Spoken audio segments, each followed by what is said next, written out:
Alrighty, I'm here with Jeffery Potts, aka Bungles the Clown. Today we're going to talk to you about clowning because, I think some people during this pandemic really just need a good laugh, a good source of entertainment. People are cooped up at home and just looking for any excuse they can to just get out there or do something fun, And what better way than clowning? So you go by Bungles the I Clown, go by correct? Bungles the Clown. That is correct. Hey, how'd you come up with your name? How did I come up with the name? It's nothing, big and glamorous. I literally, when I was 13 years old, that's when I started clowning. I knew I wanted a name for my clown. And so I went to the thesaurus. And I knew clowns, when they performed, they messed things up. So I kind of went to the thesaurus and looked for other words for messing up. And there was bungle. And I'm like, bungles would work better, bungles. And that's how I got my name. Just that easy. Nice. Nice. So, if you don't mind asking, what inspired you to be a clown? What inspired me to be a clown? Well, I've been clowning since I was 13 years old. Previous to that, I've been puppeteering since I was 9. And in between those 9 and 13-year-old ages, I was really into Hollywood special effects. I would create characters with makeup and prosthetics. I would create scenes. I would create props. Star Wars came out in the late 70s and just really took the Hollywood special effects era by storm and changed the way things were looking. At the same time, Don Post and Rick Baker, they were doing all the makeup stuff, and it was just one of those things that I'd watch Saturday, Dracula, Frankenstein, the Wolfman, along with your Abbott and Costellos. So I'd watch all these B-rated movies, the Martians from Planet Z and whatever, I don't even know if that's a real movie, but yeah, so I'd watch all those things on Friday and Saturday night. I mean, that was my life. And so to recreate that stuff was what I did. Well, playing all these different characters kind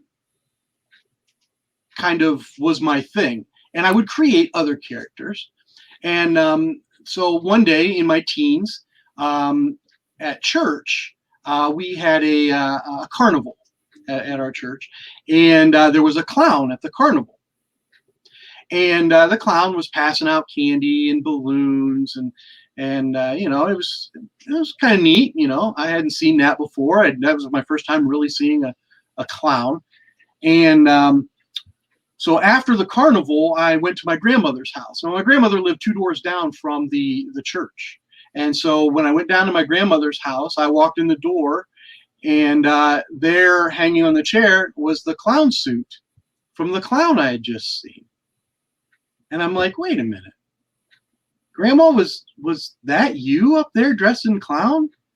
And she's like, yeah. And I'm like, that is so cool. I never knew. And she wasn't a clown. She just rented a clown costume so that there was a clown available for that carnival.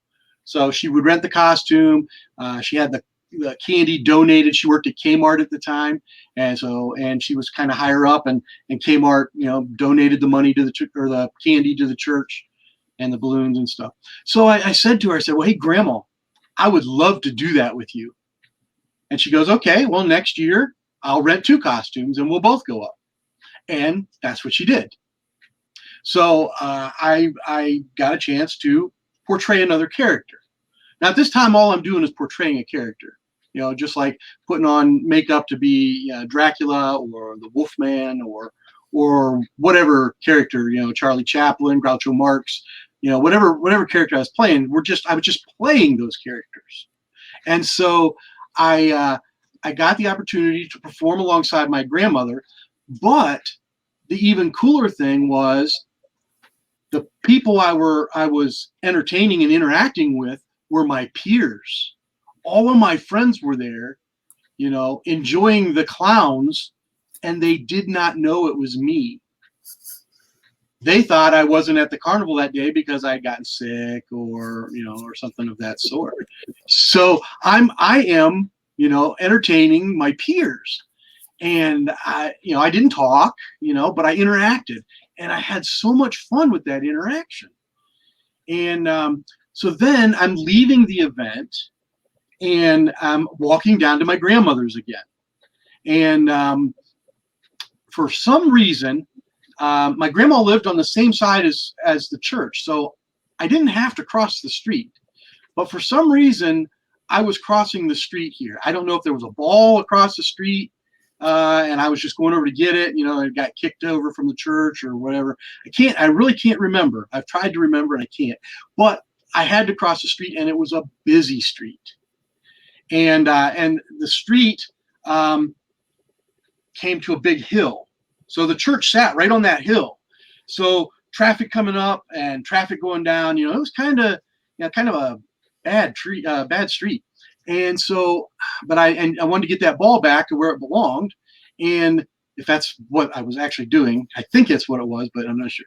So anyhow, I go to cross the street and there's traffic coming. So I hold up my hand and I stop the traffic. They stopped.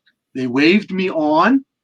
And I'm like, whoa, nobody ever stops for anybody. They just keep driving, especially on this road. And I got the thing, and they waved me back across, and it's like, wow, I felt like I had some power there, and that kind of intrigued me. So went back down to Grandma's, got rid of the costume and stuff, and then this was right before summer. So once summer happened, I went to the library, because in the summer, what else are you gonna do? You go to the mall, go play in the woods. Had an opportunity to go to the library, and it's like, you know what? I want to look up some books on clowning. And there were none. There was nothing. And the only information I had on being a clown was in a couple of theatrical books and how to put on some makeup, which was theatrical makeup, but nothing performing a clown. There were some books on magic. There weren't any books on balloon making. There wasn't any books on juggling. Only magic was and doing the makeup. So I kind of became intrigued with the fact that there wasn't any information on being a clown. So I made it my goal to find out why there wasn't any information. And now you got to remember, this is before the internet. So we didn't have internet. So you couldn't just, punch it into Google and stuff. So, so we're like in this mindset of, well, how do I find this information out? And I was at a loss. I didn't know what to do. I'd visited a couple other libraries, still nothing. And so I didn't know what to do. And it's like, I really like this clown thing. So maybe I'll just study it a little bit more. And so I started watching the Three Stooges, which I had already watched anyway, but now I was watching it in a new frame of mind. I watched Laurel and Hardy. I watched the Bowery Boys. I watched, who else? Oh, the Marx Brothers. So I'm watching all these people, and I'm watching it in a whole new mindset because I considered them clowns. They didn't have the red nose and everything, okay, but they were clowns. In the meantime, Captain Kangaroo, I don't know if you know Captain Kangaroo, Nick, but Bob Keeshan. Bob Keeshan started out, before he was Captain Kangaroo, he was Clarabelle Clown on the Howdy Doody show.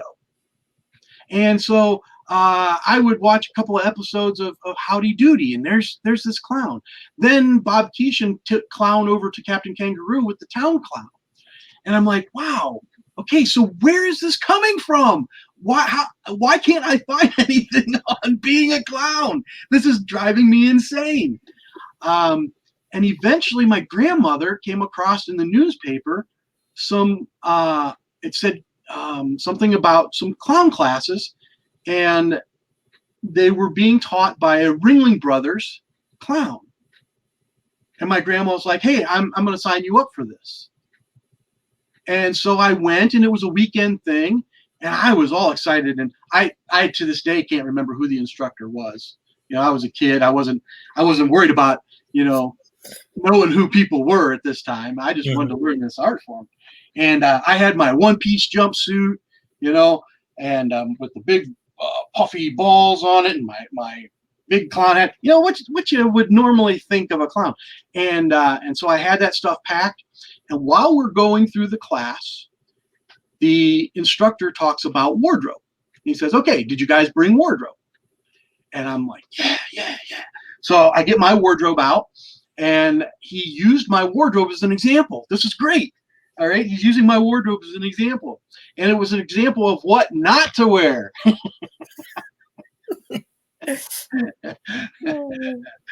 And so he explained a little bit more about the tradition of clowning and how it's passed down in this through circus entertainers, you know, circus clowns, to the next generations.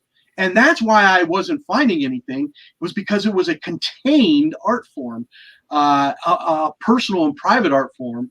And the reason was because during the Depression era, the 30s, 40s, 50s, 60s, this is how they made a living.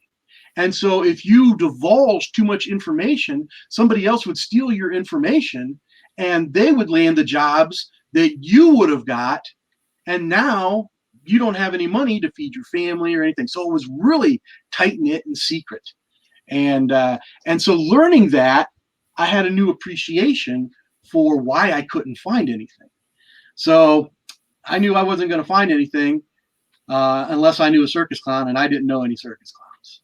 So, but I had gotten enough out of that class to understand that a clown is an extension of yourself.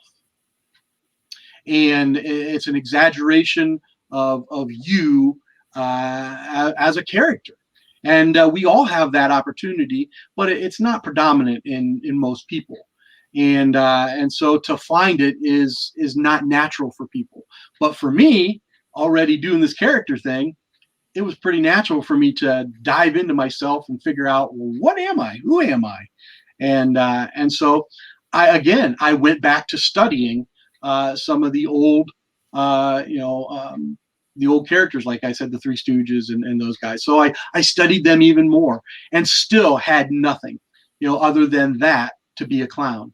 I developed some wardrobe. I did some makeup. And when I go back and look at some of my, well, here, I got a picture right here of me in some of my first makeup. I'm intrigued by this. I want to see this picture. So that's me in my first makeup. And see how I'm wearing like a jacket and just a funny shirt and a tie. Mm-hmm. Well, that's what I had learned from this guy from Ringling.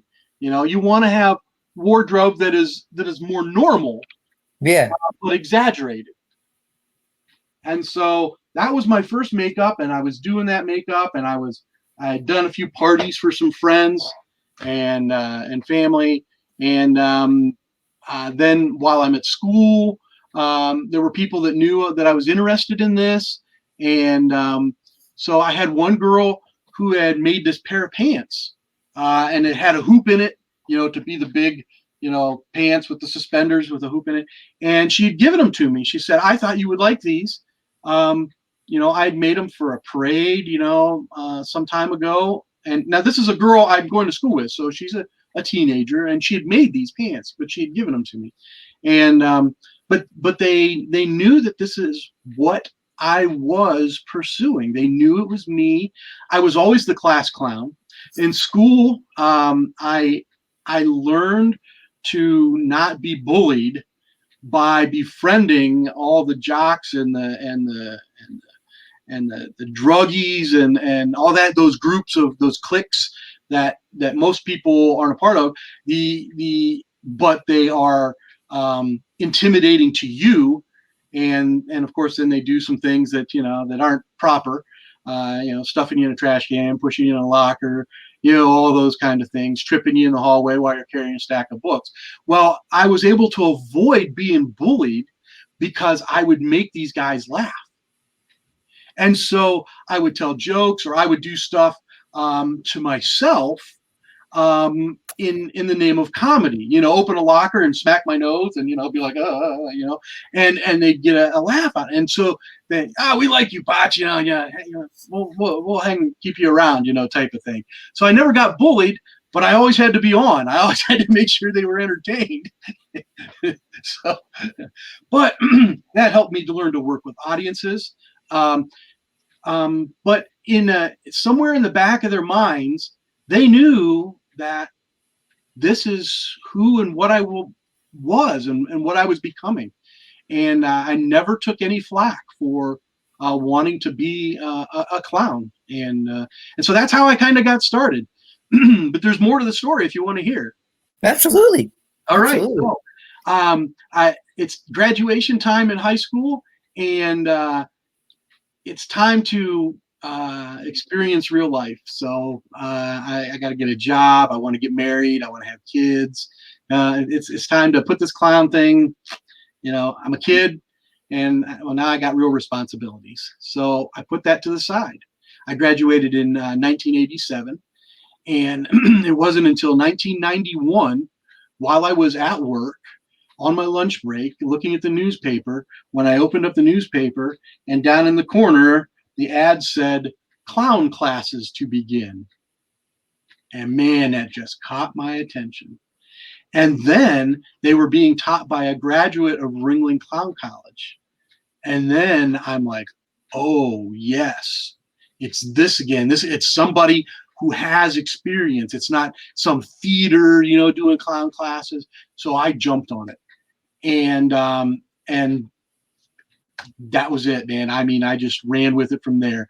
I started making connections in the world of clowning, old circus clowns, new circus clowns, clowns that had been circus clowns and then took the clowning art form into their hometowns and became hometown clowns, clowns who were performing in Disney, in Las Vegas, on Broadway. And I mean, I was just making all these connections, and I mean, it was just snowballing. And my wife, I can remember when I said, "Hey, honey, I want to take these clown classes." Well, we were newlyweds, and and she's like, "Yeah, whatever you want to do, honey, that's okay." I was going to say, Little did she know that would snowball. And so, yeah, it snowballed. And I found out there were clown conventions and places where you could go to learn, because some of these circus clowns had come off the road. And so in order to make a living, they would, go to these conventions, and they would sell, custom props that they would build. They would sell makeup. I mean, I didn't know where to get makeup. We had a local, theatrical store, and I would find makeup. But now I'm finding the professional makeup that the clowns use in the circus, and wigs and that kind of stuff, and noses, and so yeah. So I just started making all these connections, and it grew from there. Nice. Now, one thing I noticed you mentioned a lot was when you were growing up, clowning was a very condensed art. Like, it wasn't just something you could go, like you said, down to the local library, pick up a book on how to be a clown, and there you went. It felt like it was taught by a select group.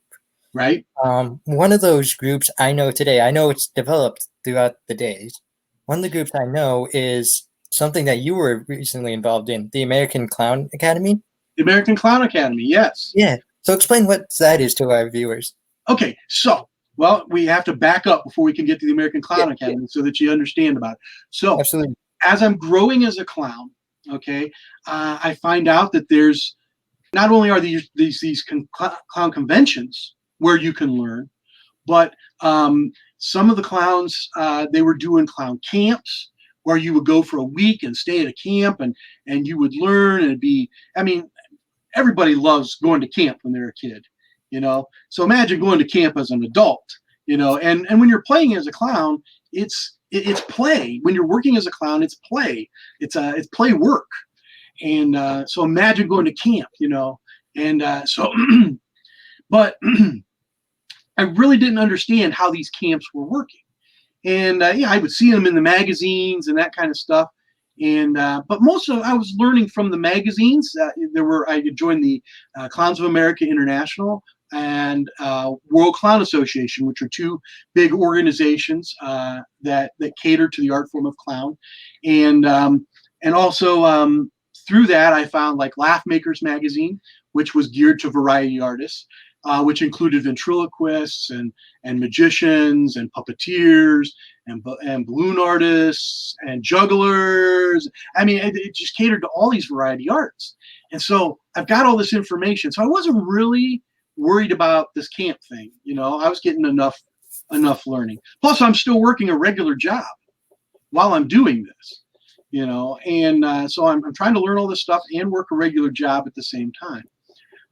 But the only way that you can hone your skills is to actually put what you're learning into practice.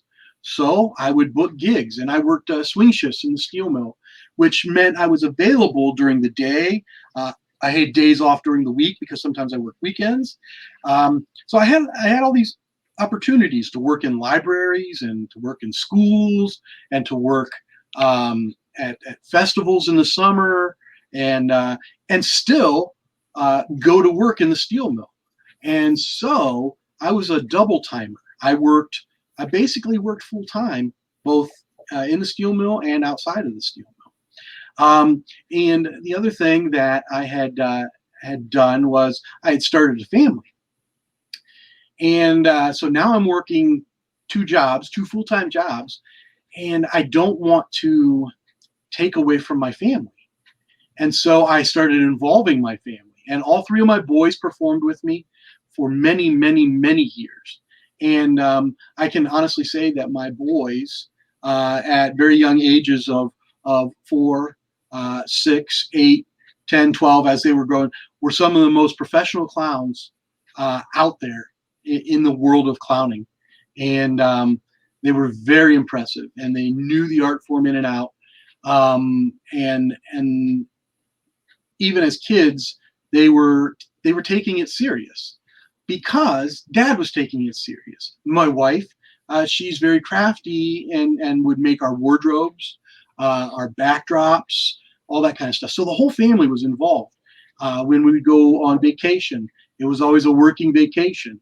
We would go to Disney World, but we would go to Disney World and look at how, you know, they were entertaining people, and we would take notes, and we would, you know, we had some fun riding the rides and stuff, but it was a working vacation, you know, and we would take those things, and we would visit other places where there was performance stuff happening, and so that was our life.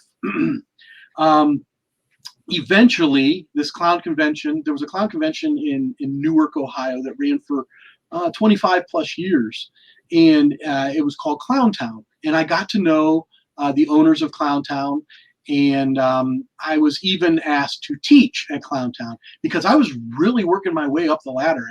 And I was, you know, making connections and learning things that a lot of people hadn't taken the opportunity to do or had the opportunity to do. And so I had the opportunity to share that information with folks.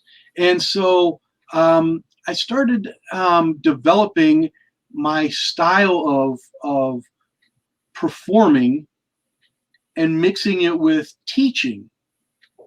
And so I changed my mindset in how I presented in libraries and how I presented in schools, and I became what we call in the industry an edutainer.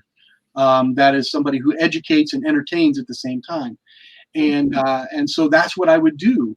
And so the education part of clowning really became something that I did and that was special to me.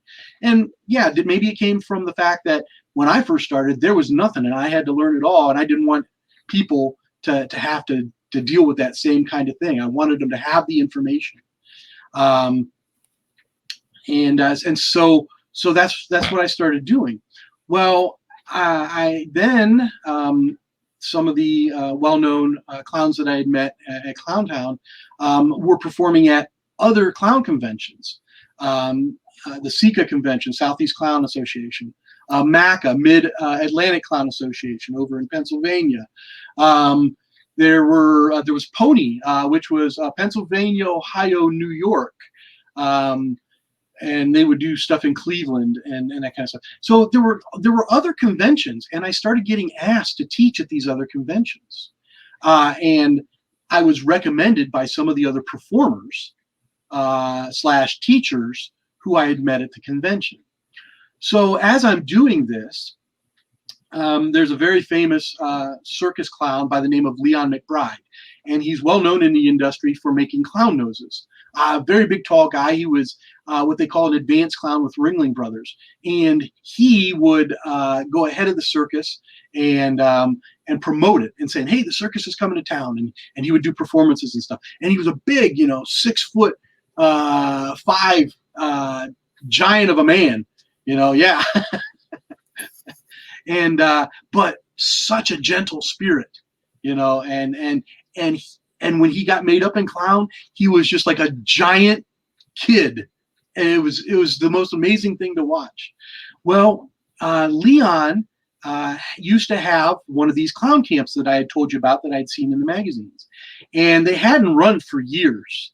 And he was some of his friends in the industry talked him into do another set of the advanced studies.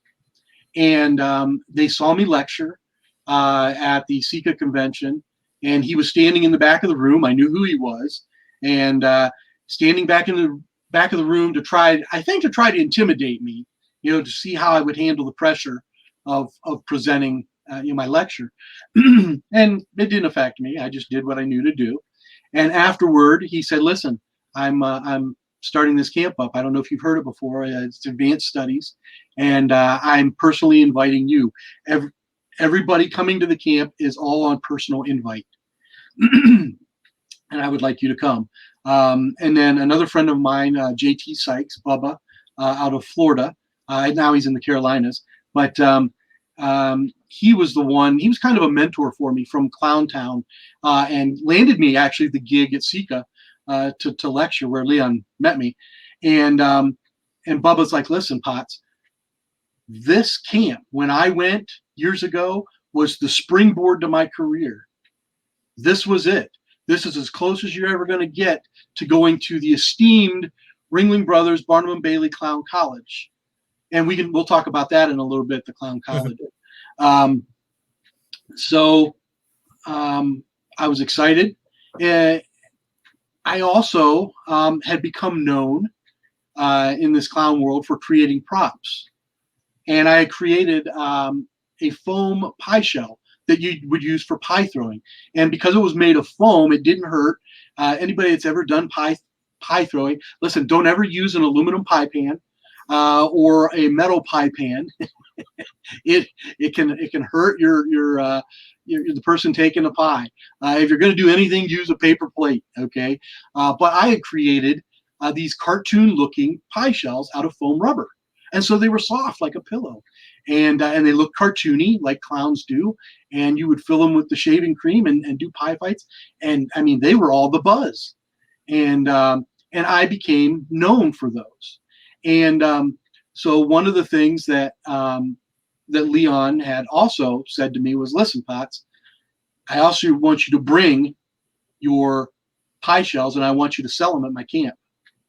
And if you ever go to my Facebook page, there's a video of Leon at Advanced Studies and me and demonstrating my pie shell and him talking about how they were the best things ever invented and that kind of stuff. But so I go to this camp, and Bubba Sykes was right. It was the springboard to my career. I learned about myself. I learned about the art form. I learned skills. I mean, it was just amazing. And it ran in 3 years. And each year built on the previous year. Now, not everybody went all 3 years, but I did. I went all 3 years. I was going to get as much as I could out of all of this, And when I was done, I went from looking like this. This was my current clown look at the time. Okay, classic 1980s, 90s circus clown. Okay, that's what I looked like. And I ended up changing, getting rid of my wig, changing my makeup, and through advanced studies, try to get the glare off of that. Mm-hmm. There we go. I became this character. It was still Bungles the Clown, but I had found myself. I'd found who I was and what I would look like and that kind of stuff. It was the real Bungles the Clown. What's that? It was the real Bungles the Clown. Yes, the real Bungles the Clown for sure. And so yeah, advanced studies was one of the best things ever. Nice. So I went back home. I grew my business. I helped my kids to adjust their performance styles from what I learned. And then I started teaching in the schools something different I called it a comedy clown clinic. And I would take the art form in, everything that I was learning, and it was a self-esteem building program. And this was before latchkey programs were popular. It was an after-school program for 2 weeks, and you would learn the whole art form of clowning a couple hours after school, and there would be a show at the end of the second week, and you would perform in it. And I talked about the art form and really brought some kids out of their shells. And even to this day, I know of kids who went into theater, and they'll put that they had attended the comedy clown clinic on their resumes, and they were doing that as grade school kids, third, fourth, and fifth grade. So I really have now amplified my teaching part of my clowning. And so in 2010, my house burnt down. And so my house burned down, and we had to relocate while they were rebuilding the house. And during my relocation, I start reconnecting with friends and colleagues from the industry. And the community had been very, very generous with my family. They took up a collection because I was really well known in my community. All the stuff that I did in the schools, and not only did I perform clown in the schools, I was working full time in the steel mill. I was working full time as a clown, and then when I had spare time, I was subbing in the schools. So I was subbing, and I'd be a playground monitor. I'd work in the library. I didn't sub any of the teaching classes because I don't have a degree. But there was that interaction. So everybody in the community knew who I was, knew who my family was. My kids were going through the schools, where I was performing and teaching. So house burns down, and the community gathers and rallies around us, and it struck my heart in such a way that I wanted to give back to the community. And so I had, all my colleagues in the clown world calling me, what can we do? How can we help? And they would send me, I had a set of professional clown shoes made by Marty Scott, who made the clown shoes for the clowns on Ringling Brothers. And she made me a set of clown shoes and sent them to me. And when I talked to her on the phone, she's like, my house burnt down twice. I understand what you're going through, and I want to make these for you, and I want you to have these. I had others who would send me, socks and gloves and clothing and makeup and just anything that I needed to get back on my feet. And it was amazing. So one of my friends calls me up and he says, "Hey man, what can I do?" And I'm like, "Well, do you still have your circus?" And this was Joey Thurman, and he had a what was called No Joe's Clown Circus. And he had a great big semi, and he'd pull in and, and set up his big ring, and he would do all these performances. He had, clown performances. He had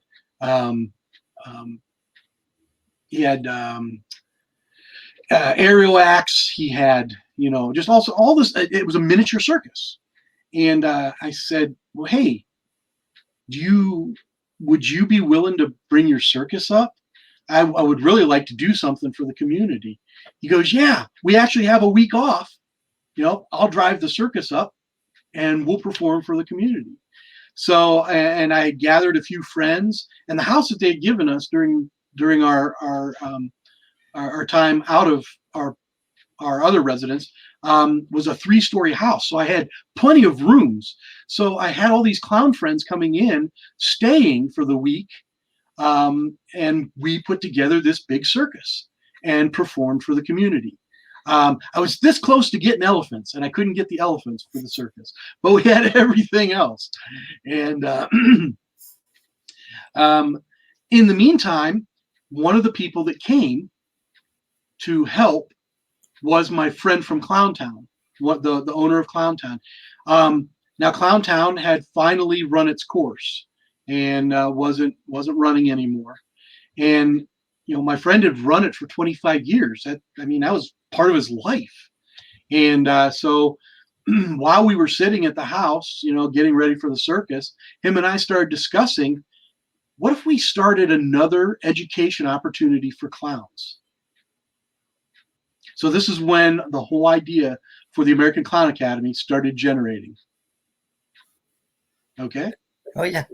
That's what I was thinking. I'm like, I could just see it, like the idea is starting to pop in your head, like 1, 2, 3, Yeah. So, and the idea of Joey's, portable circus came in, and we're looking at all these little aspects of performing and teaching performing,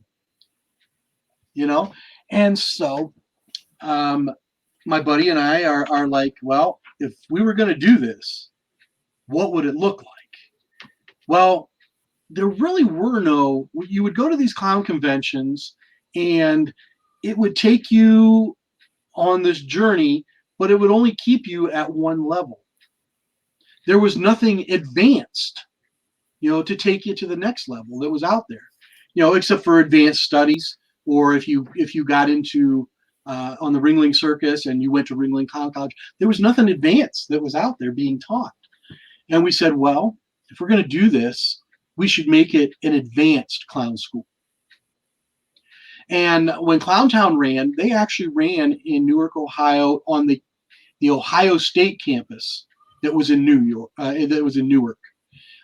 So when Clowntown was running, you lived in the dorms, you used the classrooms and the auditoriums, and you had the big dining area hall. You were in the college and you were learning in that school setting. And I really felt that in that school setting, because most of the conventions, other than that one, are held in hotels. And so that atmosphere of hotel is way different than the atmosphere of an educational institution like a college. Well, I had also gone to advanced studies, and that was at a camp. And so we knew we couldn't get a college, but what if we could get a camp? And so we put it together, and we found a camp that would host us. Like I said, I had made all these connections in the clown world, so I started calling in favors, and everybody's like, "This sounds like a great idea. We think it's needed," and it grew from there. So that's how the American Clown Academy came about. My love for education, my love for the art form of clowning, and we taught performing. People would come, bring what you know, and show us what you got, and we'll help you figure it out. And also, while you were there, you would get to see the instructors perform, so that you knew that they practiced what they preached, type of thing. And it was an amazing thing. And we ran that for 6 years. And then I passed the baton on to a friend of mine, Lee Andrews, who has even more connections than I do in the clown world. and I thought that, both Mike and I thought, that was my partner in the American Clown Academy. Both of us thought that that Lee would be the perfect person to take over the American Clown Academy. And of course, now we have the American Clown Academy 2.0, which was a rebooted, upgraded Clown Academy, and now it performs is presented in Georgia. And so so that's how the American Clown Academy put me on the map as an educator now. I mean, a solid educator. And I took a position with the World Clown Association as their education director. This is kind of an interesting story. And while as the education director, I wrote some articles for their magazine. I was also in charge of their annual convention and the education part of that convention. And while already having the background of running the American Clown Academy, I had some ideas that I had seen work that other people hadn't incorporated into conventions. And so I was able to incorporate some of that stuff. And we had one of the most unique conventions in Minneapolis, Minnesota. And it was a tribute to Ringling Brothers. And I had I'm thinking 20 Ringling clowns at this convention, teaching, presenting, just hanging around to talk to as we celebrated the Ringling Brothers clowns.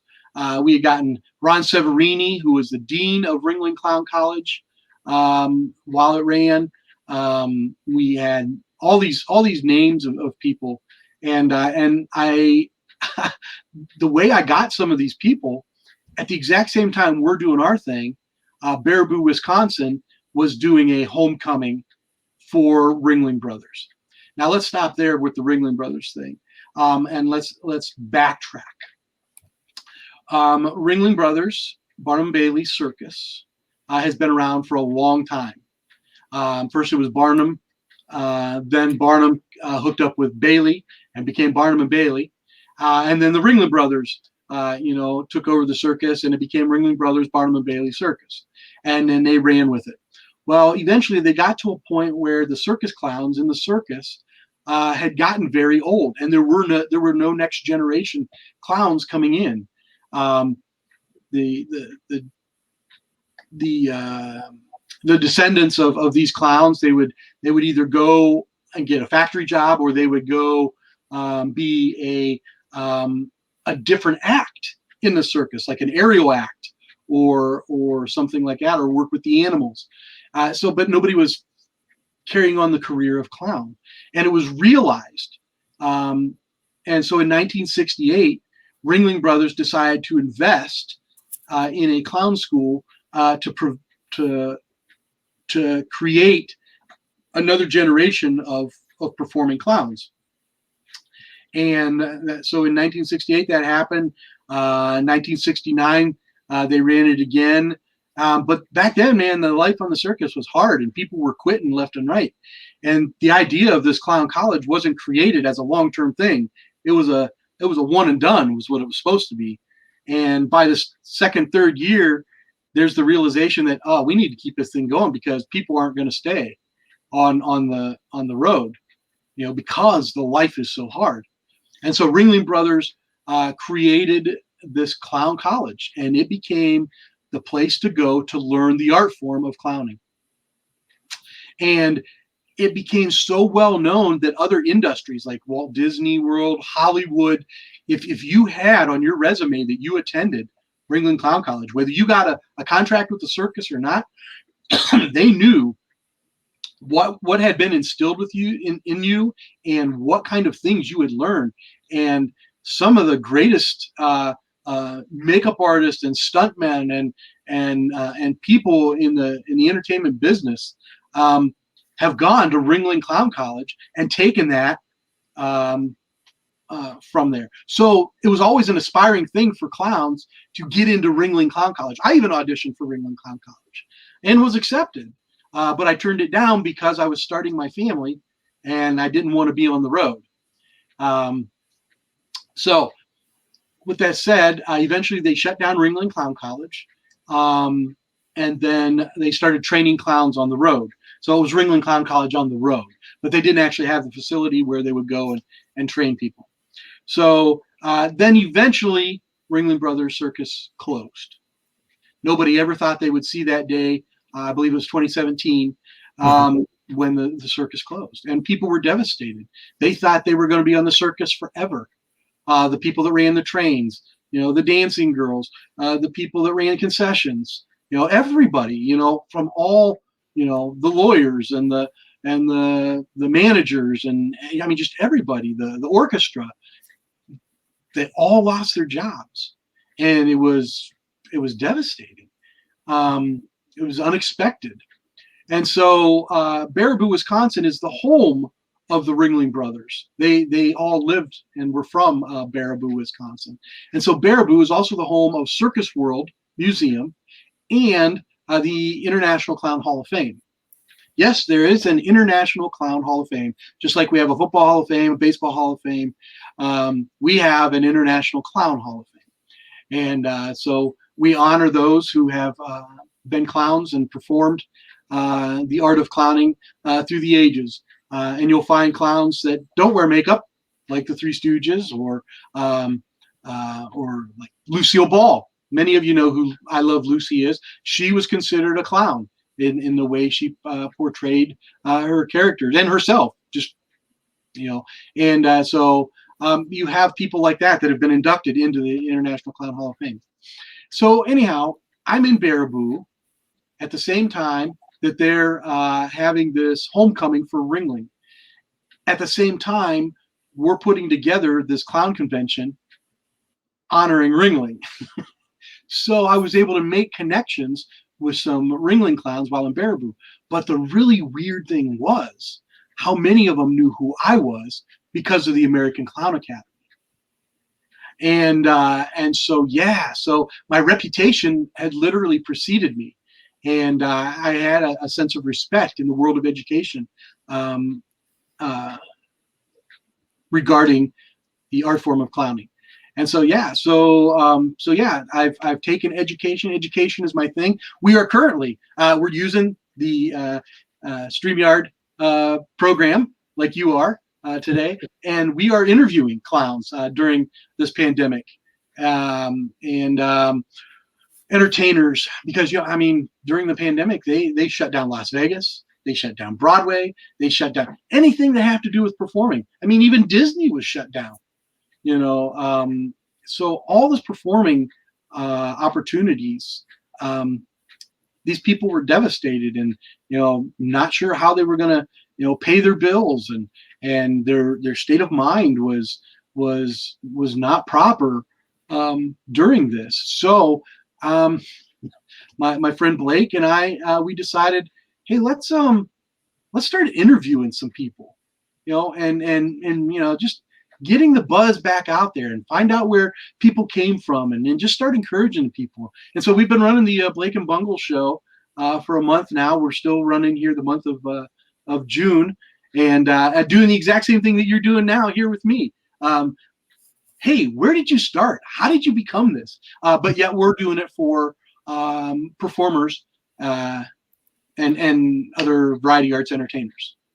Absolutely. That's what Buddycast is all about. Everyone's got a story. Everyone has something about them, no matter who they are. So, what I loved about that story was you went from past to present to what you're starting to see with the future. Like you talked about how this was created, and then where it's at today, and then where you slightly see it going. So let's talk a little bit about the future. All right, the future. What if someone were to think of becoming a clown? Like today, what if there's someone watching right now that's like had it on their mind but never really truly pursued it? What advice would you give them? Yeah, so this is a really tough call here, Mm-hmm. and I'll tell you why. So the way human beings are built, we don't like change. Nobody likes change, but change is inevitable. It happens, and the pandemic has proved that to us. Right off the bat, you've got to change the way you're doing everything. Social distancing, wearing masks in public,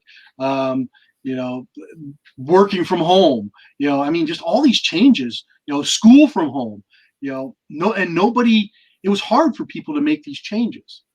Well, the art form of clown, I do believe, is the same way. We've got to make a change. There are a lot of people that are still clowning the same way that they clowned in the 80s and the 90s. Well, this is the 2000s, we're in 2020. Good Lord, 2020, not 1990, and and so things have to change. And so you need to adapt and make some changes. And so if you're deciding you want to be a clown, I would most definitely say study the great performers of the past. Know where we came from. I mean, that's number one. You got to know where you came from. Okay. Learn about yourself. Don't be afraid to let yourself go, to let yourself be made fun of, to look at life situations and assess them and say, why is that funny? Let me give you one piece of comedy recognized advice. Understanding comedy is this: something is funny because it's relatable. That's why it's funny. So if you see a stand-up comedian performing, you're a stand-up comedian, aren't you, Nick? Yeah. Okay. So you have to know your audience. Okay. If you're performing a stand-up routine and nobody knows what you're talking about, it's not relatable. Cricket. Right. Exactly. It's not funny for them. But if you're performing with people that know absolutely what you're talking about, okay, you're going to get the laughs. You're going to evoke the emotion. All right. So comedy has to be relatable. And nowadays, relatability is different than it was in the old days. Great example. In the clown world, we had this skit. Okay, we'll call it a skit for the regular people out there. In the circus, we would call it a gag. You could call it a routine. There's various names for it. But the skit involved a long rubber tube. Okay, and it was the long rubber tube was a long distance telephone. Now, some of you may or may not know out there, we used to have what we call landlines. Okay, our phone was connected to the wall. It was connected by a plug. Okay, and there was nothing portable about it. And even farther back in the day, to make long distance calls, you had to dial the operator sometimes to make a call. You would have to pay extra for a long distance call. So anyhow, this routine was built on yesterday, okay, the yesteryear of phones. When you perform that, and I see clowns do that today, they'll perform that same routine that they've been performing forever, and they perform it nowadays. People don't understand it because people are starting to do something like this. Right, we have cell phones. We have instant, communications. We have FaceTime. It's not like it was. So that routine is outdated. Okay, and so what we need to do is we need to update those routines. Okay, make something new and fresh. But you got to find something that's relatable, and you have to watch and see what's funny. And so if you're interested in the art form of clowning, first study the past. That's important. And I'm all about preserving the past. I have a miniature museum in my house. If you go back to my broadcasts on my page, Jeffery Potts, you'll see the people that we're interviewing from the past and the future, but from the past, and trying to understand the way things worked, so that we can progress to the future. Now, the nice thing about the art form of clowning is it's not a popular statement, but be unique. You don't have to be a cookie cutter clown. In the 80s and 90s, everybody was very cookie cutter because all you did was you just copied, what the previous guy had taught you. Now is the time to be unique. So that means you get to make the rules. Okay. Now, some rules, okay, but here's where you have to go back. You have to go back and look at why people did what they did in the past. I'll give you a great example. Okay. So when you're doing makeup, okay, you don't want to put Too much extra pizzazz or something like that. right. Back in the old days, we would have a big mouth and big eyes and stuff. Okay. Well, we were learning from circus clowns who would come off the circus. Okay. And that's how they had to put their makeup on so that people, clear up in the third row of the Coliseum could see the expression on their face. Well, nowadays we don't need to do that. Okay. We can have smaller detail. We don't need the bright colors to grab the lighting, to see the expressions. So you can keep your clown makeup to a minimum. Yeah, you still want to exaggerate some of the features of your face. Okay, colors. You don't have to use colors like we used to. And some people will use colors. They'll use red on their eyes. Well, now we have a very popular genre of clown called a horror clown. Okay, some people call them killer clowns, and but they're in the haunted house industry. They're prevalent in those fall months. When it's the spooky time of year, and so they'll create these clowns. Well, their makeup configurations are different. They're set up to kind of scare you, spook you, kind of like that in 2016. What's that?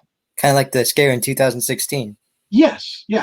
And so you want to make sure that your makeup is not reflecting that, unless that's the side of the business that you're going into. Then by all means, that's where you want to go. But if you're wanting to perform for families or do birthday parties or the such, you really don't want to put red on your eyes and then red on your mouth. Because now it looks like blood. And you're presenting the wrong thing. So, but all these things come about from studying and knowing. So knowledge is key to being to entertaining. It's not like it was when I started. There's information out there. Do your research. You can get on Google and Bing and all those other search engines and find stuff and put stuff together. You can watch performances on YouTube and Vimeo and man, so much out there. But you have to be willing to do the work. You have to be doing. It's not just what you think it is. Back in my day, we didn't have the information. So, okay, here it is. There was no real work to be done. Now there is work to be done. Because we have the information, there's an accountability to doing it right. So if you're wanting to become a clown here in the future, start looking at the new acts like from Cirque du Soleil, from Europe.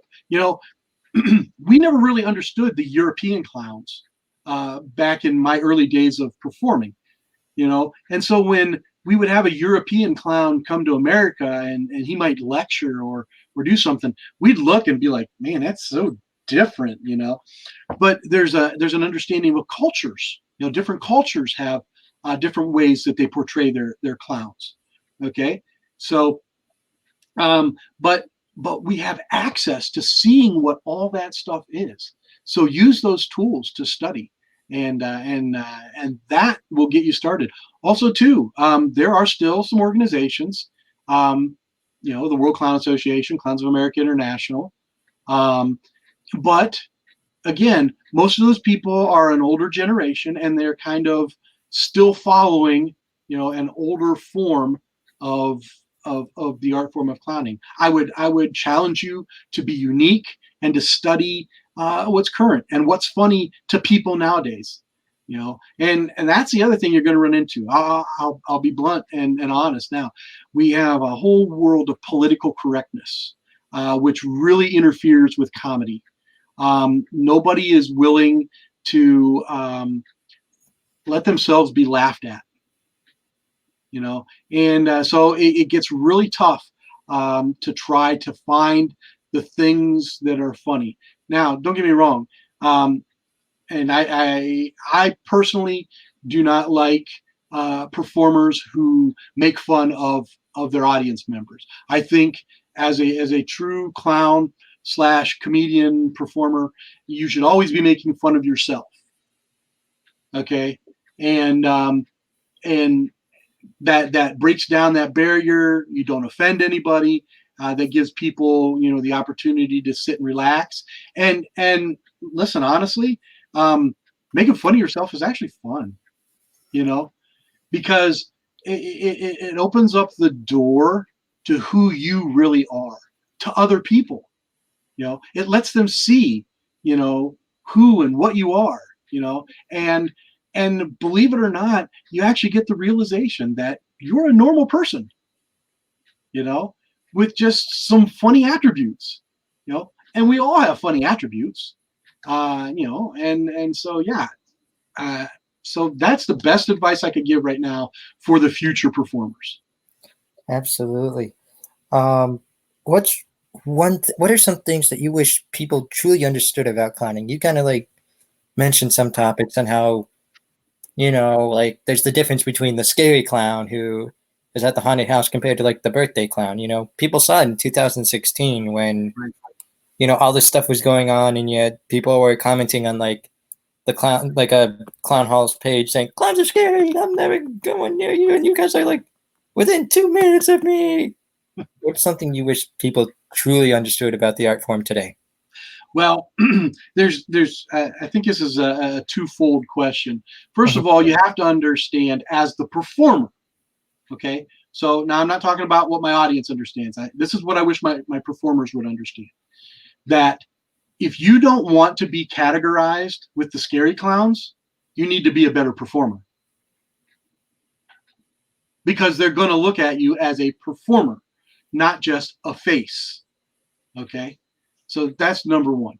So then what I would say to my audience is, hey, I'm a performer. I'm not just a face. Okay? And I would make sure that I am performing for my audience. So it's not the audience's responsibility, okay, to know that I'm not a scary clown. It's my responsibility to present myself in a way that they know I'm not the scary clown.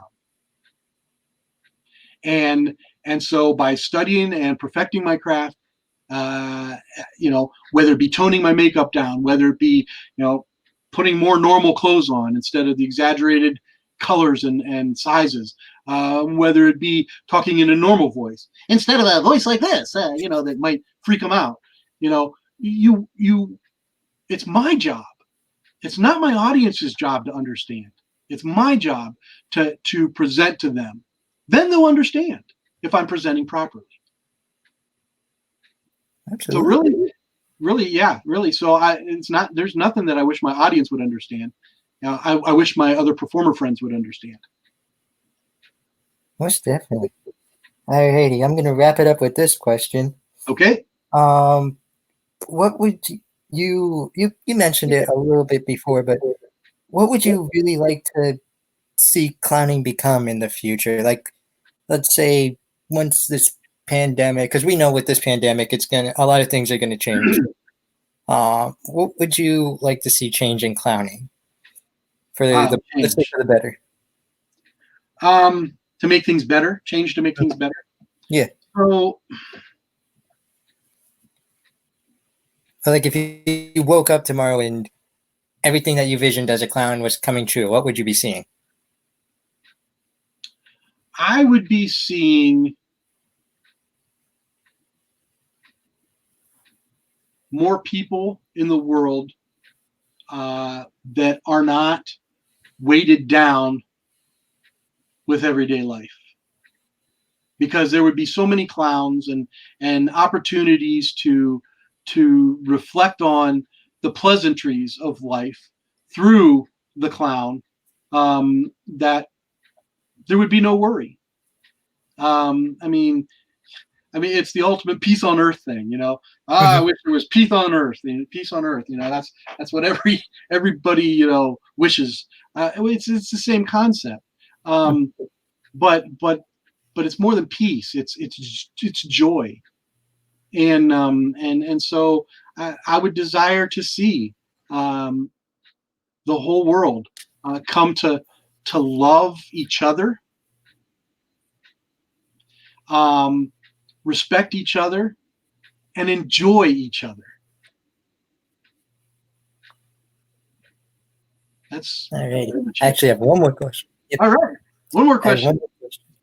Yep. So, as a clown, what is your favorite act or like prop? What's your favorite thing? What's something that always works for you? Okay. Always works for me. You ready? Mhm. This and I have a lot of clown friends that that dislike this. Okay. I don't use props. Yeah, and listen, wait a minute. Did you hear me earlier? I said I'm a prop builder. Yeah. But I don't use props. I mean, I use props for my show. But You my spell it. best performance piece is when I'm in the moment with my audience and I am just me and just them. And it may be sitting down, it may be talking, it may be laughing, it may be having fun with an opportunity. You know, I may be trying to juggle, and I'm not doing it very well. You know, in my reactions. But it's that's not it's not the prop. It's their experience of me, and so I literally say when somebody says, "What do you do as a clown?" I do nothing. No. I mean, what do you do? Do you juggle magic? Oh yeah, I do all that, but I don't do anything. You know, and people don't understand that.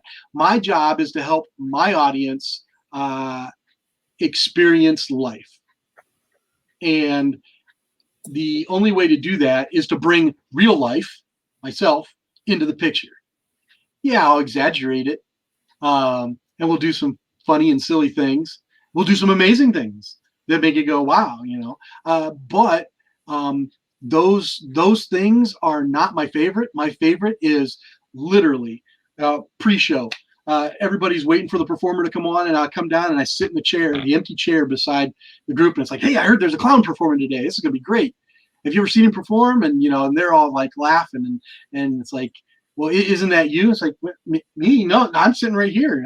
This was my reserved seat. You're, and just interacting, and those are the things that I like to do. So that's my favorite type of performance, my favorite act to bring to my audience. You know what that reminded me of? Have you ever watched Charlie Chaplin, where he does what's called I think it's called the interrupting clown, or he starts out like he just abruptly walks on stage while someone's introducing him or something, and he's acting like he's basically acting like he's drunk or something like that. He's Right, stumbling around, and the guy's like, "Sir, what are you doing up here? Like, what's going on?" And he's just stumbling around, and then finally, like, he does one final flop, and the guy goes, "Charlie Chaplin on the interrupting clown," right, and he right. stands up, takes a bow. That's what that reminded me of, like, kind of like that, like, or we've all seen that performance, like, we've seen a performance where all of a sudden the performer jumps out of the crowd and onto the stage, like no one's realizing that that's him or something That's like him. Right, that. exactly. So that was a great piece. But I'm gonna wrap this up. This is my friend Jeffery Potts. Thank you so much for today. It was Hey, thanks for excellent. having me on, Nick. This has been Yeah, great.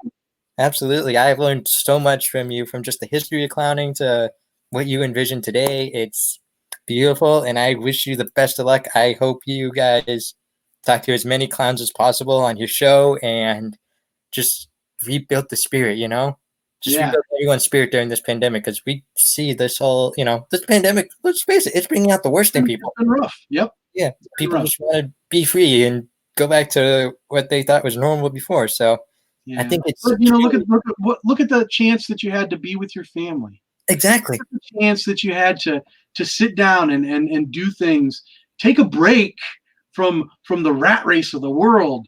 You Hmm. know, nobody knew how to handle the break because nobody had ever taken a break before.